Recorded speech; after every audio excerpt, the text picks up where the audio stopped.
Imagine a Friday night. You're on your phone, a news story pops up, then another, then 10 at once.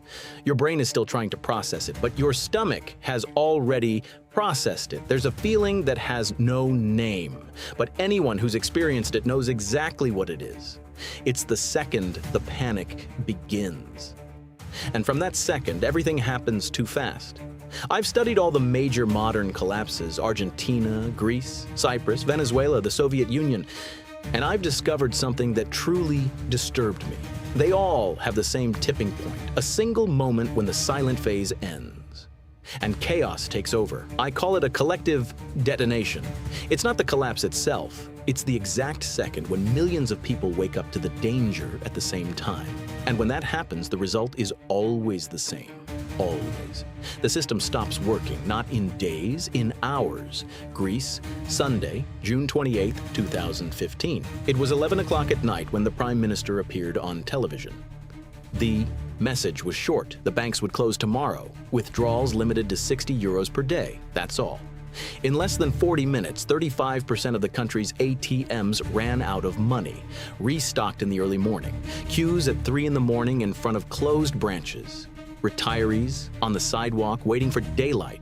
A Brazilian woman who lived in Athens described it to me like this: at the end of the day, all the supermarket shelves were empty.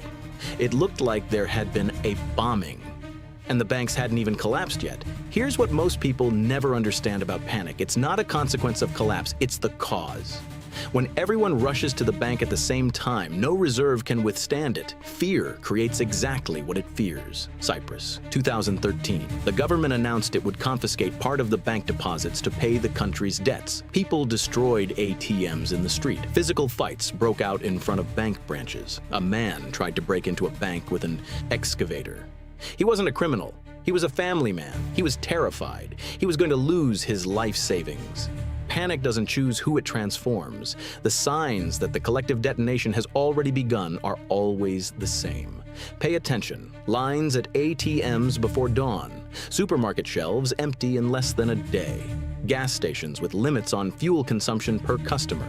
Contradictory news coming out at the same time from different sources. Family groups flooded with audio messages asking for confirmation.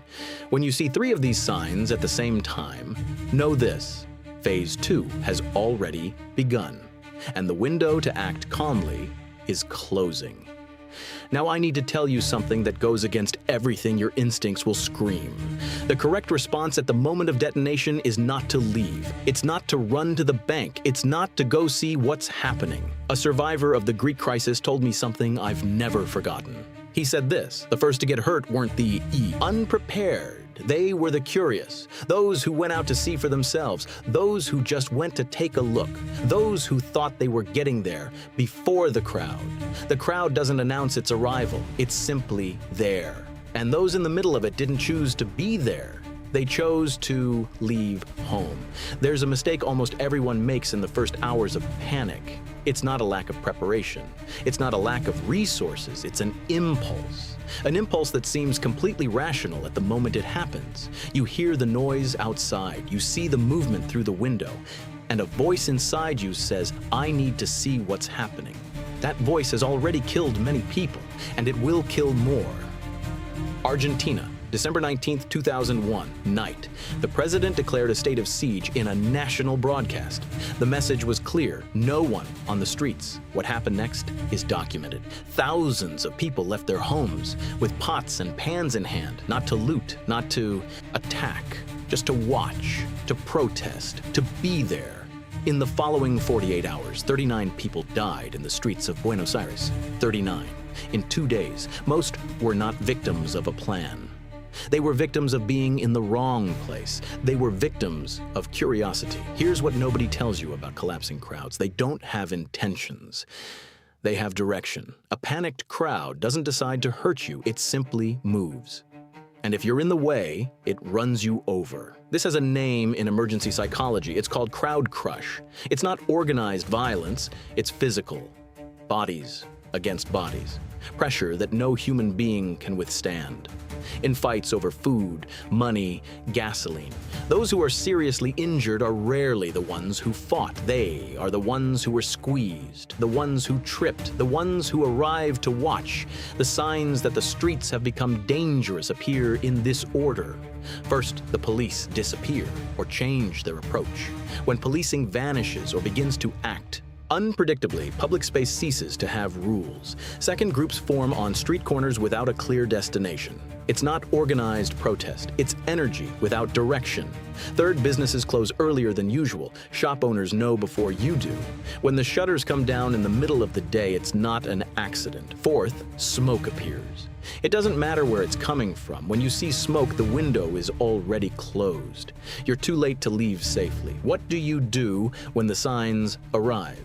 The answer goes against everything your instinct screams. You stop. You close the window. You turn off the front light. You don't open the door to look. You don't go to the market to get that last thing you forgot. You don't go out to check if your neighbor is okay. An Argentinian survivor who went through December 19th and 20th, 2001 told me something that stuck with me. She said, "We stayed in the dark, quiet, for hours. It seemed idiotic to stand still while the world was burning outside, but every neighbor who went out to see came back injured or didn't come back at all. Invisibility is your first line of defense, not strength, not speed. Invisibility. A dark, silent house, no movement at the window. It's just another empty house on a street of despair.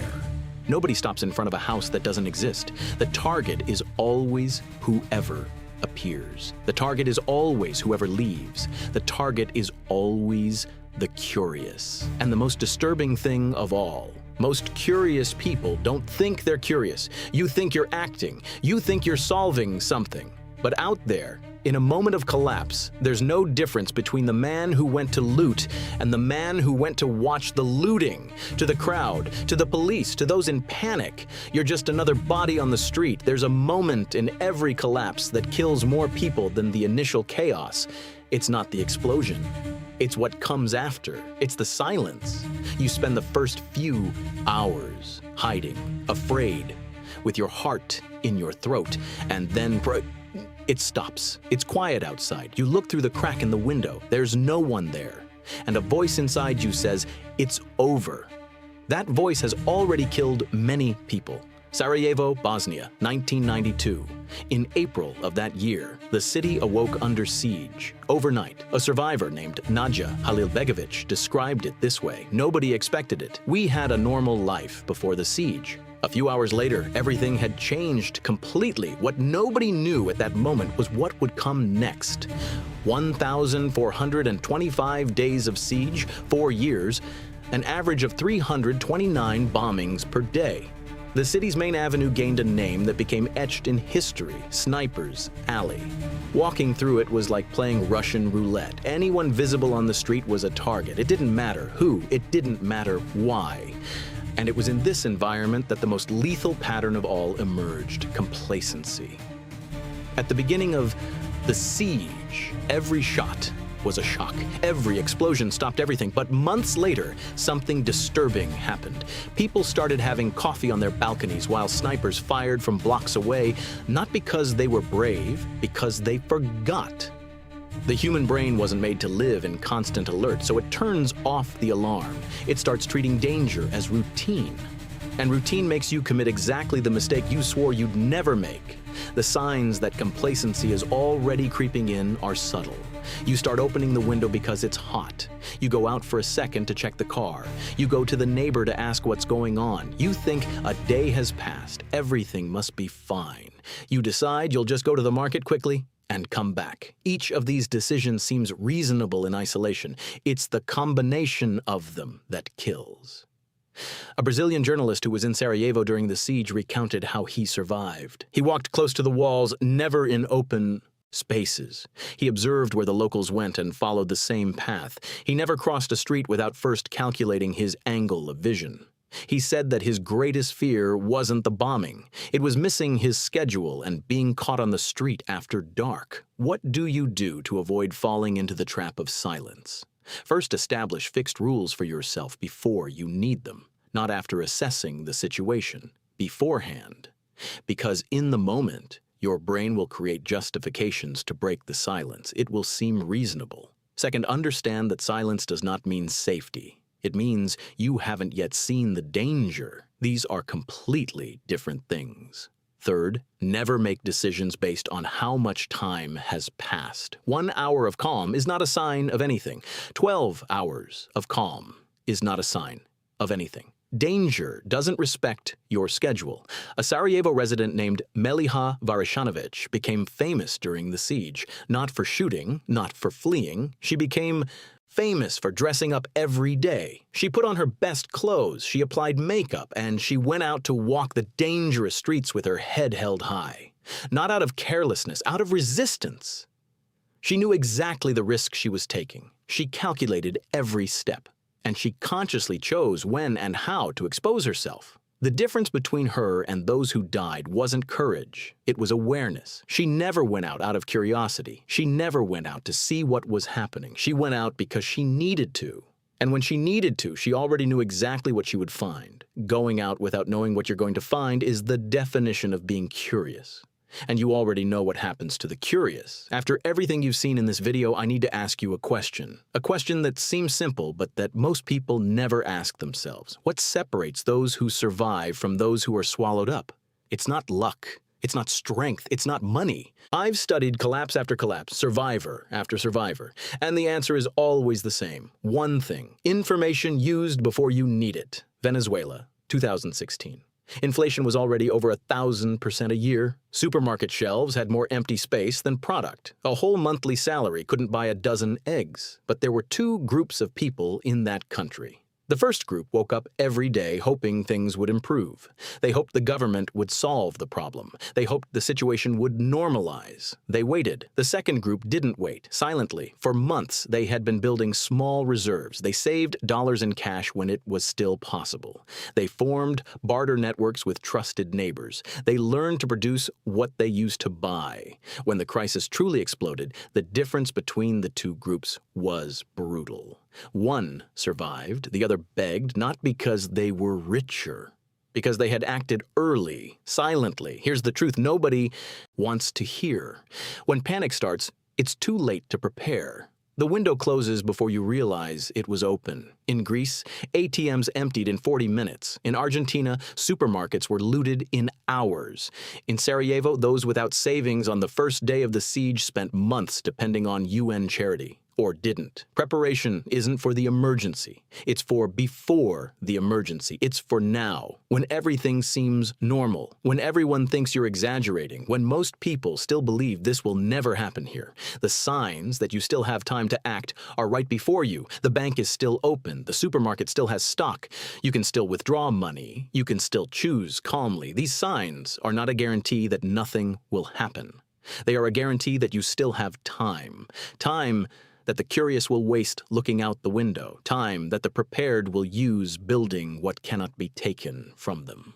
Skills, networks of trust, reserves that no one knows exist, knowledge that panic cannot destroy. And here's what I needed you to understand from the beginning of this video. The phrase that gives this video its title is not a metaphor. The curious die, not because they are cowards, not because they are weak, but because they confused information with preparedness. They watched the video, they were impressed, they commented, and then they went back to their normal lives, as if knowing were enough. It isn't. A doctor who knows all the symptoms of a heart attack but smokes 2 packs a day is not prepared. He is informed. These are completely different things. The curious person wants to see. The prepared person has already seen and acted sooner. Every week I bring you analyses like this, real collapses, repeating patterns, strategies that worked when nothing else did, information that most people will never seek because they think they won't need it. But you've already made it this far. That already puts you in a different group. The question now isn't whether you'll have access to the next video. It's whether you'll act on what you learned in this one. Subscribe to the channel, turn on notifications, because when I release the next one, you'll want to be the first to see it. Knowledge is an advantage. An advantage in a collapse is the difference between surviving and being swallowed up. See you in the next one.